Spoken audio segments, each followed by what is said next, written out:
This was how I was wrongly diagnosed of cancer. Stage 3 cancer, stage 3. My people, please kindly listen. I beg. This is very shocking. Let me allow you to listen what Nigerian hospital do this our young Nigerian sister.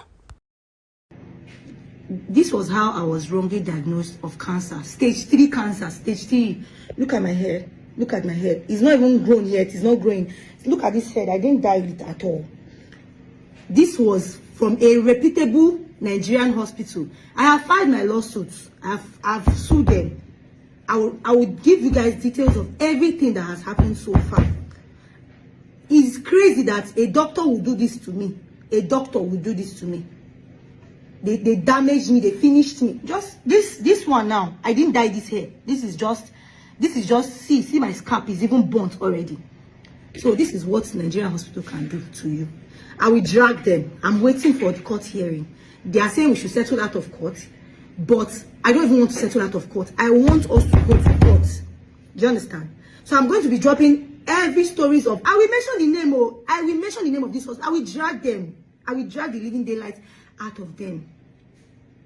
Using students. They are using students. Gave me chemotherapy. Chemotherapy that is very harsh. What saved me was that I came back to Lagos. That was what saved me.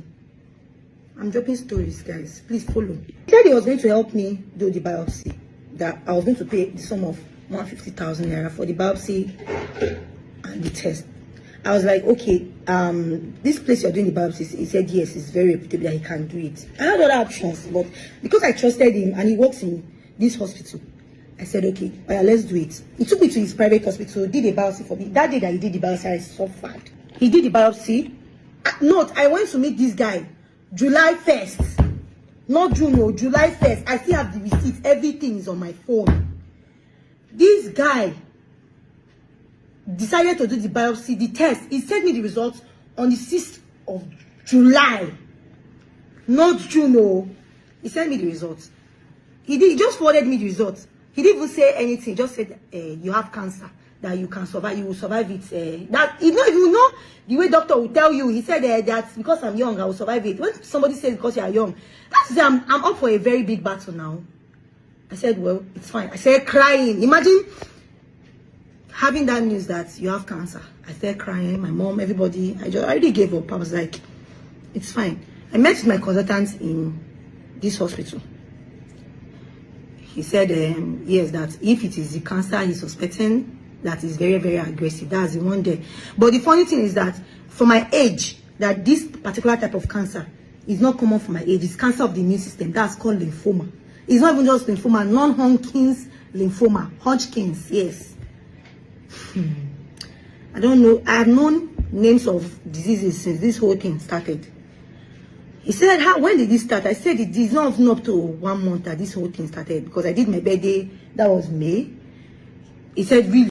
He said, really? He was suspicious to some extent. But he was like, okay, that this thing is very aggressive. Because I was already sick. He proceeded to saying that we should go for chemotherapy. I'm like, I know chemotherapy is not a good thing. I said, just like that, chemotherapy? He said, yes. He said, yeah, because my lymph nodes are really, really enlarged and it's malignant. I said, okay, no wahala. He told me that I might not have children because of the chemo, because they couldn't save my eggs. Like, there was no chance, like there was no opportunity for me to even like think, because I was desperate. He said they didn't give me anything to sign. I said, there's no way they can save my. He said I could not afford it. I'm like, you didn't even ask me if I can afford it. Like, there was no pep talk or anything. Because I was really sick, I said, okay, let's proceed now. Now who they alive, they born picking. They proceeded to the chemotherapy. They exposed me to radiation. Okay, when I got to that hospital, I thought cancer was a normal thing. Because everybody's cancer. Somebody will come and do treatment. I was already losing hope. Oh. Even during the first chemo, that's where I died. That first one. That thing that they used to say, they used to chase people back. Somebody chased me back. Okay, I woke up. They were giving me adrenaline shot because they tried to revive me. They were not apologizing to me that they were supposed to give me an injection first to prepare my system for the chemotherapy. That in case they are doing it next time, I should tell them. How am I supposed to know that they were supposed to give me an injection for before the chemotherapy? See you, I'm sweating. My don't see shaggy. Guys, I really need you people's help because this whole story is exhausting. I'm even exhausted because any small thing I do now, I get tired. They've messed my system up. I've been asking for this tissue block. He didn't want to release it. I didn't even know I'm entitled to my tissue block. It was like, I don't have any right to my tissue. I messaged him. Pathologist said he will block me. I should write later. This one. I'm like, but I paid for this thing, for crying out loud. As in, this whole thing, mentally, I'm not even the way I used to. Because the person that even both of us used to go take chemotherapy, the guy opposite me died. My people.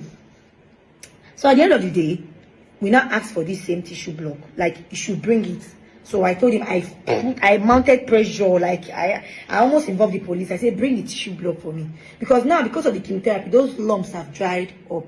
And for my blood count, it's not showing that my neutrophil is very low. Like, though my white blood cell was low, but it's not showing that I have cancer now.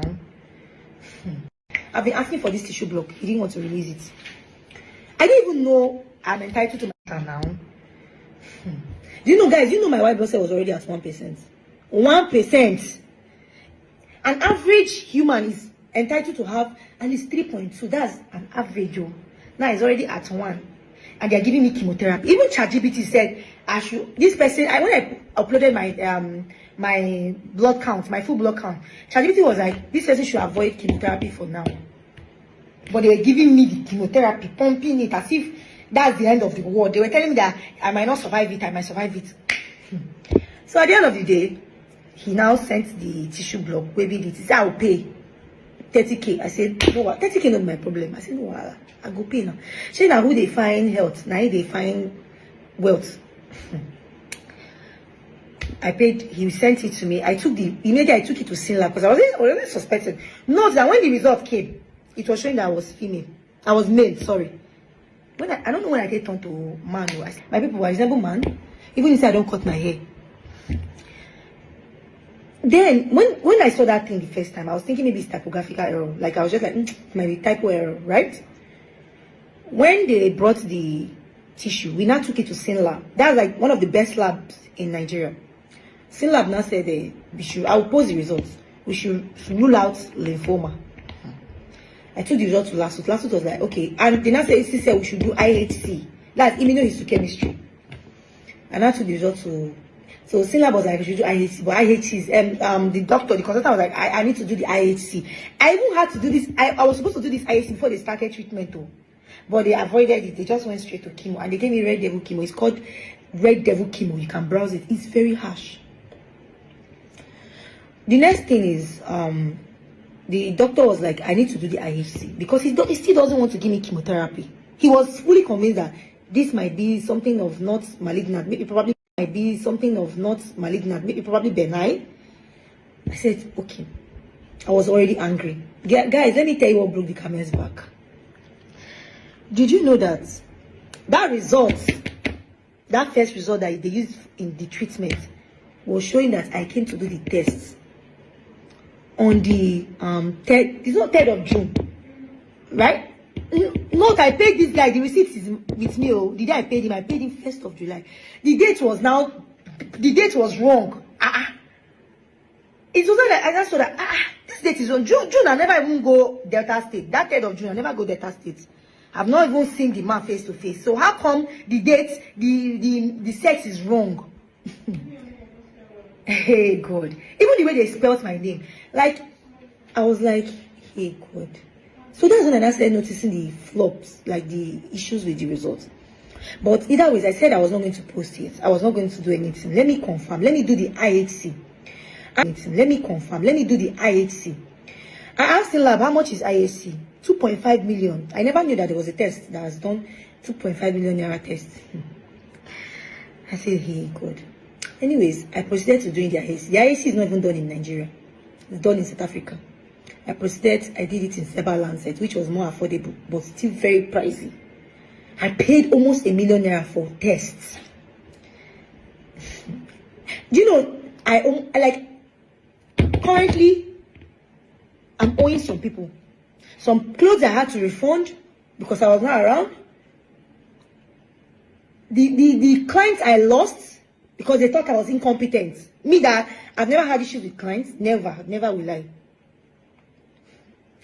It was just God that saved me. I didn't want to do GoFundMe because I just felt like God really saw me through. The trauma they caused me. There was a guy that we go to the hospital together to take. I'm still mourning that guy. I'm mourning those two guys because I was opposite to Prosper. Then the other guy was opposite, like this other direction. What saved me is that I left. I left because from Senegal, they had to go back. Some that came from Ghana, they had to go back. Some of them, because I was nice to them, they didn't ask me for a refund. They finished me. Even up to now, I'm trying my best to be strong, because before I talk, if you notice the way I slow down, my body system has changed. It will take me time for me to recover. I had to pay for therapy. So I did the IHC because I wanted to be sure before anything. Before I will sue. I did the IHC. The results came out. They said there was no sign of lymphoma. My people, in anything you do in life, one thing I know is just keep your hands clean and pray for God's intervention and listen to your mind. So at the end of the day, there was no sign of lymphoma. Nigerian's hospital waiting when they even the treat. Thank God the lady, God was by her side. Because all waiting when she passed through, the chemos are very harsh. Oh my people, I beg, drop your point of view, your comments are in the comment section. And to God be the glory, say, she not buy because our colleagues, when they treat themselves, majority of them they buy. Thank you so much. This is JC Queen. I'll be back in a jiffy. Please drop your comments as you do so. Thank you.